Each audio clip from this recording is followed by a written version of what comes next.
mimiti poe Jumat mah maca surat Kahfi 3 balik beres eta Yasin 3 balik poe Jumat tah pagawean poe Jumat. Awwaluha yaumul Jumat, pertama poe Jumat pilihan Allah bentak disebut Sayyidul Ayyam, kepala poe adalah poe Jumat. Seorang poe Jumat mah wayahna tukang usaha lurak lirik heula kaburutan teh Jumat. Nu bagus bab libur geus poe Jumat ulah usaha. Kauntungan dunia sabara duit poe Jumat, tapi kauntungan akhirat mun diuk di masjid beuh jadi ngagoloncong ka sorga coba. Di dunia paling hebat melimio lah kauntungan poe Jumat, tapi cicing di masjid ti jam 8 datang ka Jumat, waduh eta ngemplong lawang-lawang sorga. Mun urang lamun urang dideulekeun mah mata hate urang kadinya moal daek, urang usaha moal daek. Moal daek. Namun urang sibuk di ladang poe Jumat mah liburkeun deuleu ku urang kautamaan jeung kaagungan poe Jumat. Ieu nomor kahiji lantaran di poe Jumat mah fiha sa'atun la yuwafiquha 'abdun muslimun yas'alullah ta'ala.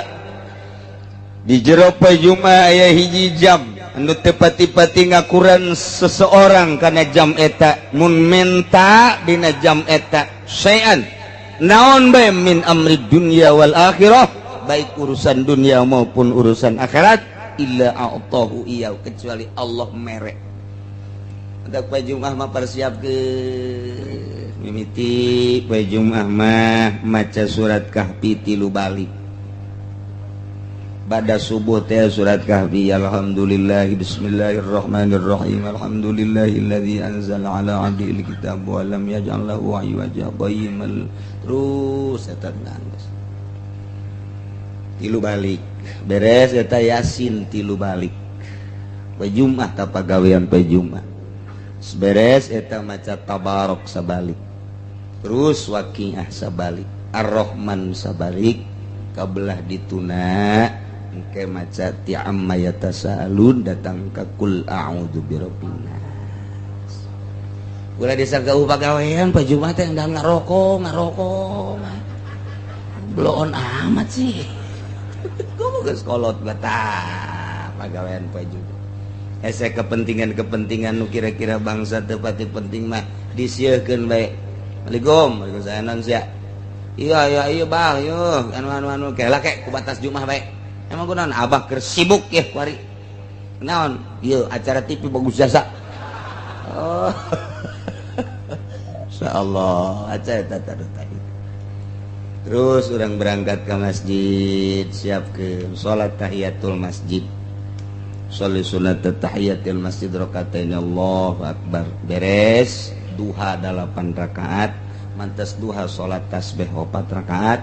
Beres diuk dawaitu an a'takifa fi hadzal masjid sunnatan lillahi ta'ala, langsung maca sholawat 100 balik dur aja.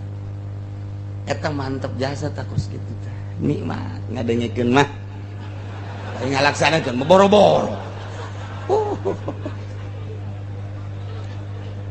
Atuh teu kitu ge setengah-setengah kitu. Henteu kos kitu jasa-jasa saparapat kos kitu. Ulah ieu mah ngalamun ke mana Pak? Ah, tinggalin ya sana. Emang jam 12:05 aduh. Kaberangan ieu Bapak ya. Wah, geus dijalankan Allahu Akbar. Alhamdulillah sajana kaburukeun. Tolol teh. Sakit alhamdulillah. Batur geus maca shalawat sabaraha. Geus baca Quran sabaraha. Kauntungannya di pasar sabara duit tetap poe Jumat teh dibandingkeun jeung nu diuk bae sorga nu jelas-jelas. Ya Allah, Jumat teh kula mah palingan doang. Sing hararade moal kebel urang hirup di dunia, mungpung urang kapanggih jeung